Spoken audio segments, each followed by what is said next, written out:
Et bienvenue à tous au FIC de la semaine.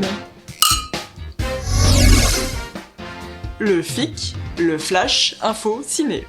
Vous n'avez aucune raison de ne pas connaître cet acronyme, mais sait-on jamais si de nouvelles paires d'yeux ou d'oreilles atterrissent ici ? Exactement.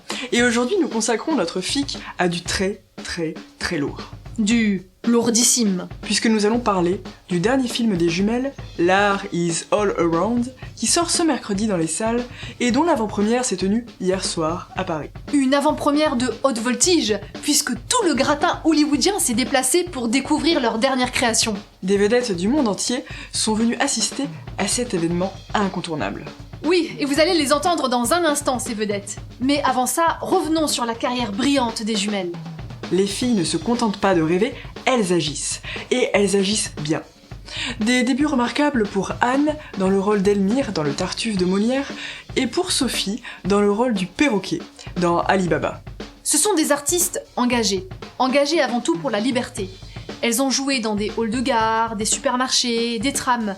Elles ont bravé tous les interdits à une époque morose, où même faire son footing devait être justifié. Pendant la fermeture des théâtres, elles ont fait ce qu'elles ont appelé des attentats humoristes. C'est ainsi que leur popularité a explosé. Aujourd'hui, elles débarquent avec L'Art is All Around, une œuvre extrêmement mature, aboutie, avant-gardiste, que nous avons eu le privilège de découvrir en avant-première. Entre théâtre filmé et cinéma théâtral, leur film est une révolution. Le pitch, en quelques mots, mais pas trop car nous ne voulons évidemment pas vous spoiler. Paris, désert, imposant, architectural, un râle, un soupir, un murmure, des murs, la censure, et pourtant, des éclaboussures, des bruits de chaussures, incandescentes, la tête haute, elle nous hante et sont nos hôtes.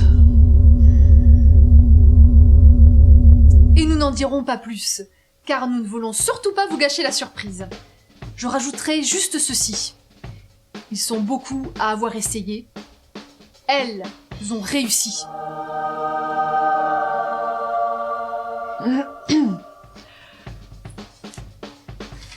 Nos journalistes étaient sur le terrain et ils ont récolté les réactions à chaud de nombreuses célébrités hier soir à la sortie de la projection. Reportage. C'était vraiment un grand plaisir de travailler avec Anne et Sophie. En tant que script doctor, j'avais rarement lu un scénario aussi original et fort. Aux États-Unis, la profession de script doctor est très répandue. Les scénaristes sont plus ouverts à la critique. Je trouve que les jumelles ont reçu mes conseils avec humilité, intelligence. Elles sont super. Elles sont géniales, hein ? Ouais, elles ont fait de leur très bon scénario, un scénario formidable. Quand on m'a parlé des jumelles Anne et Sophie, j'étais dans une intense période de création et j'étais coupé du monde. Je ne suivais rien de l'actualité et j'ignorais complètement l'existence de ces deux pépites irradiant dans les ténèbres. Leur talent monstrueux m'a explosé à la figure, telle une balle de paintball. À partir de ce moment, je suis devenu obsédé par elles et je voulais à tout prix prendre part à leur art. Quand elles ont accepté que je devienne producteur de leur film, ce fut un moment de bonheur intense pour moi. Je pense, et je n'ai pas peur de le dire, que c'est le film le plus abouti de l'histoire du cinéma. Quand Anne et Sophie m'ont proposé le rôle de Han So, la demi-sœur, j'ai été très flattée. Le film de Paul Verhoeven dans lequel j'ai joué venait de sortir et j'étais très occupée par sa promotion.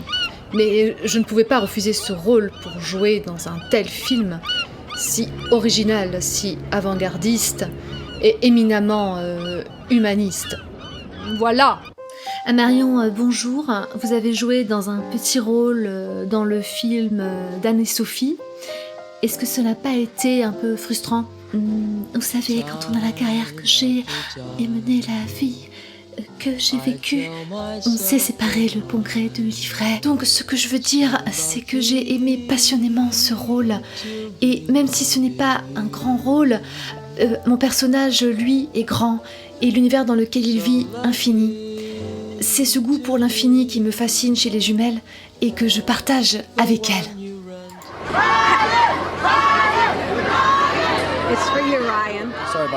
Désolé pour ça. Ryan, vous avez été très impressionné par Love is All Around. Sacré boulot, hein. Et vous savez, elles ont tout fait de A à Z. C'est impressionnant. Ça représente tellement de boulot. C'est dingue. Quand on découvre une œuvre d'une telle profondeur, on ne peut que se poser des questions sur la vie, sur sa vie et les choix qu'on a faits. C'est un film qui remue, qui interroge.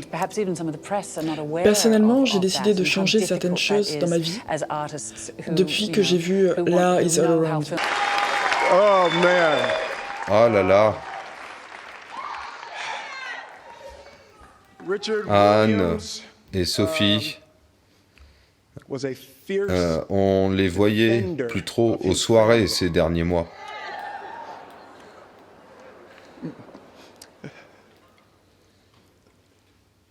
Et on comprend pourquoi. Elles ont taffé.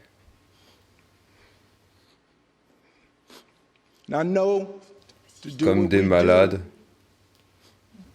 épurés, sans déconner, le résultat est là. J'ai vu James livide pendant la projection. Il a vite compris que le film des jumelles ferait un score d'entrée au box-office supérieur à Avatar 2. Et en même temps, c'est tellement mérité. D'ailleurs, si j'avais su, je les aurais suppliés de m'embaucher. Anne, Sophie, je suis dispo quand vous voulez. Est-ce que vous connaissez les jumelles depuis longtemps ? Je les ai découverts sur scène à Avignon, une petite ville française où j'aime passer du temps pour me reposer.